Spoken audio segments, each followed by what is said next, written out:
నమస్తే, welcome to our channel. ప్రముఖ ఆధ్యాత్మికవేత్త, ఆస్ట్రాలజర్ అనంత్ కుమార్ శర్మ గారు ఉన్నారు. వారితో మాట్లాడదాం. నమస్తే అండి. ఓం గం గణపతే నమః. చదివే వరకు ఒక వంతు, ఇప్పుడు చదువులో జ్ఞాపక శక్తి లేకపోతే ఏంటి అనేది ముందు వీడియోలో మీరు చెప్పారు. చదివిన తర్వాత నిరుద్యోగ సమస్య ఇప్పుడు చాలా తీవ్రంగా ఉందండి. ఎందుకంటే చాలామంది బీటెక్లు చదివేస్తున్నారు, చాలామంది బయటకు వస్తున్నారు. ప్రతి సంవత్సరం కొన్ని లక్షల్లో వస్తుంటే వేలల్లో మాత్రమే ఉద్యోగాలు ఉంటున్నాయి. సో కొంతమంది టాలెంట్ ఉంటుంది, చక్కగా మార్క్స్ ఉంటాయి, కానీ వాళ్ళకు ఉద్యోగం రాదు. ఎటువంటి ప్రయత్నం అంటే వాళ్ళ ప్రయత్న లోపం ఏమీ ఉండదు, కానీ అయినా పాపం ఉద్యోగం రాదు. అటువంటి వాళ్ళు నిరుద్యోగంతో బాధపడేవాళ్ళు, ముఖ్యంగా తల్లిదండ్రులు మానసిక వేదన, ప్లస్ ఇంకొకటి చుట్టూ ఉన్న వాళ్ళు ఏం చేస్తున్నావు అని అడుగుతుంటే ఈ పిల్లలు చెప్పలేక ఏం చెప్పగలరు. అలాని వాళ్ళ ప్రయత్న లోపం లేదుగా, వాళ్ళు వాళ్ళు చేస్తూ ఉన్నారు. కానీ భగవద్ అనుగ్రహం కూడా ఉండాలి. ఆ భగవంతుని అనుగ్రహం కోసం ఈ నిరుద్యోగ సమస్యతో బాధపడే వాళ్ళు ఎటువంటి పరిహారాలు పాటించాలో చెప్పండి. అమ్మ, ఇవాళ నిరుద్యోగ సమస్య ఎక్కువైపోయింది. ఏమిటయ్యా అంటే, నేను లైవ్లోకి వెళ్ళిపోతున్నాను, ఇంకా ఆపను. బాగా కమర్షియల్ చేశారు ఉద్యోగాలు, లంచం. గవర్నమెంట్ కోటా కరెక్టే అంటున్నాడు. గవర్నమెంట్లో మీరు సెలెక్ట్ అవుతేనే జాబ్ అని చెప్తున్నారు పబ్లిక్కి, కానీ అది ప్రకటించేసరికే కొన్ని వందల మందికి బ్లాకులో ఉద్యోగాలు సెట్ అయిపోతున్నాయి. ఎలా అవుతున్నాయి ఉద్యోగాలు? ఏమైపోయి నువ్వు ఇచ్చిన పోస్టులకి ఇంతమంది, ఇన్ని లక్షల మంది రాశారు, కష్టపడ్డ వాడికి ఉద్యోగం లేదని అడిగారమ్మా మీరు. ఎందుకు వస్తుందమ్మా? ఏమీ లేనివాడు జస్ట్ నామకాహ పెడతాడు, చక్కగా ఏదో రాసేస్తాడు, వస్తాడు, వాడికి రెడీగా ఉంటుంది అక్కడ ఉద్యోగం. వాడికి తెలుసు నాకు ఉద్యోగం ఉంది, వెళ్ళాలి, కాబట్టి వెళ్ళాలి, నేను రాయాలి, రాస్తాడు చక్కగా. వాడికి నిజంగా కష్టపడి అహోరాత్రులు కోచింగులకు వెళ్ళి పాప ఆన్లైన్ కోచింగులు చూసుకుంటూ కష్టపడి రాసిన వాళ్ళకి అందులో చక్కగా సెలెక్ట్ అయిన జాబులు రాత్రి లంచగొండితనం ఎక్కువైందమ్మా. లేదని వీడు అబద్ధాలు ఆడుతున్నారు. ఏమి చదవని వాడికి అంత పవర్ఫుల్ ఉద్యోగం ఎక్కడి నుంచి వచ్చిందమ్మా? కలెక్టర్లు అవ్వచ్చు, ఎవరైనా అవ్వచ్చు, ఎక్కడి నుంచి వచ్చేస్తున్నాయి? ఏమీ లేను అంత అహోరాత్రులు కష్టపడి కోచింగులకు వెళ్ళి ఇంత కష్టపడ్డ వాళ్ళకి ఉద్యోగం లేదంటే అర్థం చేసుకోమన్నా.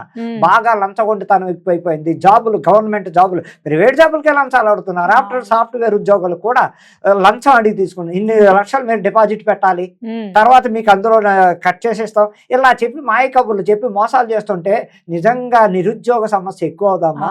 అందరూ డబ్బులు పెట్టలేరు, స్తోమత లేదు. ఇప్పుడు మిడిల్ క్లాస్ ఫ్యామిలీలో ఉన్నాయి. ఒక్కడ సంపాదన మీ నలుగురు తినాలంటే అప్పటికే చదువుకి చాలా లక్షలు అవుతున్నాయి కదా అండి.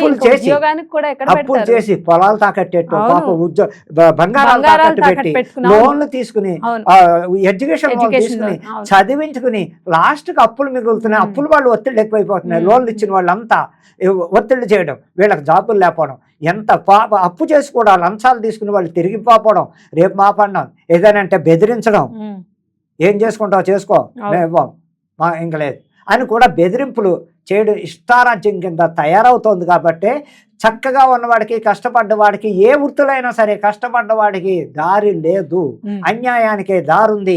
అది ప్రజలు కూడా అర్థం చేసుకుని తొందరపడి లంచం ఇచ్చేటప్పుడు ఆలోచించండి, అప్పులు చేసి ఇవ్వకండి, ఆలోచించండి. మనిషికి ఇవ్వచ్చా? నాకు ఆ మినిస్టర్ తెలుసు, నాకు ప్రధానమంత్రి తెలుసు, సీఎం పక్కనే ఉంటాను నేను, ఇన్ని రకాల అబద్ధాలు ఆడి ప్రజలు ఇంకా నమ్మి మోసపోయి లక్షలు తెచ్చిస్తున్నారు. అదే నిజం చెప్పి, ఇదమ్మా ఈ పరిష్కారం, ఇలా చెయ్యండి, ఇంత మీరు ఉద్యోగం వచ్చాక మాకు ఎంతో కొంత ఇవ్వండి అన్న వాళ్ళని నమ్మట్లే. వీడు అయస్కాంతం పెడతాడు చేతిలో, రకరకాల కబుర్లు చెప్పి వాడు పాపం నిజమేమో అనుకుని ఇంట్లో బంగారమో లేకపోతే ఏదో తాకట్టేటాడు, లేకపోతే తెచ్చి వాడు 10 లక్షలు అంటే ఎలా తెచ్చిస్తారో, మాయలో ఎలా పడతారంటే వశీకరణం. అది వశీకరణం అంటారు. ఆ మాటలు పడిపోతారు వాళ్ళు. అంత టెక్నిక్ గా పడగొట్టి ఆ వ్యక్తిని పాపం లొంగ తీసుకుని తర్వాత నుంచి బెదిరించాలి. ఇంకా ఆడపిల్లలు అవుతే మామూలుగా కాదమ్మా, మీరు తప్పుగా మామూలుగా ఏడిపించట్లేదు. ఉద్యోగస్తులు ఉద్యోగానికి ఇంటర్వ్యూ కడితే వాళ్ళు అడిగే ప్రశ్నలు పరమ చండాలంగా ఉన్నారు. నేను ఓపెన్ గా మాట్లాడతాను, ఎవరు ఫోన్ చేసి అడుగుతాడో నేను చూస్తా. ఎలా ప్రవర్తిస్తున్నారు ఆడపిల్లలు ఇంటర్వ్యూ కడితే, అడ్డమైన వ్యధవ ప్రశ్నలు. సరే నీకు ఉద్యోగం ఇప్పిస్తా, మా గెస్ట్ హౌస్కి వస్తావా? మా గెస్ట్ హౌస్కి వస్తావా నువ్వు? నీకు తప్పకుండా జాబ్ ఉంది. ఇవి వీడు చేసే పనులమ్మ. నమ్మించి వాడుకుని వెళ్ళకూడదండి. ఎందుకు వెళ్ళాలి? వీళ్ళ మాయ అదే, అందులోనే పడకూడదు, ప్రతి ఇంటికి నిజంగా అలా అడిగాడు అంటే వాడు ఉద్యోగం ఇచ్చేవాడు కాదు అని. వాడు కామంతో పిచ్చిలించేవాడు, వాడు వాంఛ తీర్చుకోవడానికి వంకటి. తర్వాత మళ్ళా జాబు లేదేం లేదు. నీకు ఉద్యోగం కావాలా? ఆడపిల్లని వేసే ప్రశ్న. మగాడు వెళ్ళాడు అనుకో, సైడ్గా ఎలా చెప్తాడు, ఇలా అంటారు, ఓ 10 లక్షలు పెట్టు, నీకు తప్పు పాపం ఆశపడ్డవాడు నమ్మి మోసపోయి. అలా చేసుకోకండి. ఇంటర్వ్యూల్లో చాలా అన్యాయాలు జరుగుతున్నాయి, అక్రమాలు జరుగుతున్నాయి.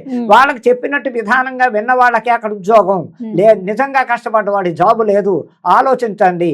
ఈ ఉద్యోగాల దగ్గర కూడా మోసపోకండి, అప్పులు తెచ్చి పెట్టకండి. దైవం ఉందా, దైవాన్ని నమ్మండి. విపరీతంగా ఈ ఉద్యోగాలు రావడం కోసం కూడా దైవానికి ముడుపులు ఉన్నాయి. చెప్పండి, అవి ఆ ముడుపులు పెట్టుకోండి. ఏ దేవుణ్ణి ఆరాధిస్తే ఆ ముడుపు పెట్టుకుని ఉద్యోగం రావడం కోసం చేస్తే బాగుంటుంది అంటే దక్షిణామూర్తికి ఎంత చేసినా. అలాగే శివపార్వతులిద్దరిని ప్రతి అమావాస్య, ప్రతి సోమవారం నాడు, ప్రతి మాస శివరాత్రి నాడు చక్కగా వాళ్ళని ఆరాధించండి. ఈ శివపార్వతులకు మొక్కు పెట్టండి.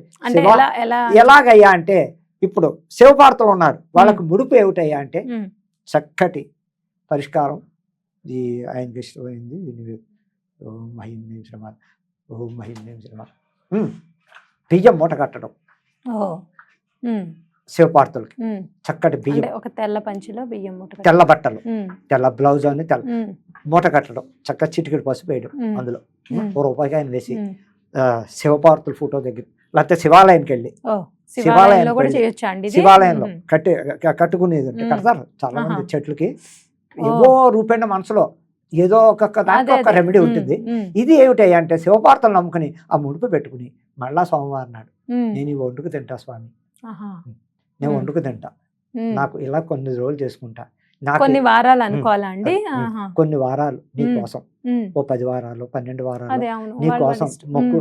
చక్కగా ప్రతి సోమవారం వచ్చి నీకు అభిషేకం చేయించుకున్నాం, లేకపోతే దర్శనమే చేసుకుంటా. ఇలా బియ్యం కట్టుకుని మీ పార్వతి శివపార్వతుల్ని తలుచుకుని నేను ఆ బియ్యం ఇంటిలో పాదు వండుకు తిని చక్కగా చేసుకున్నాను.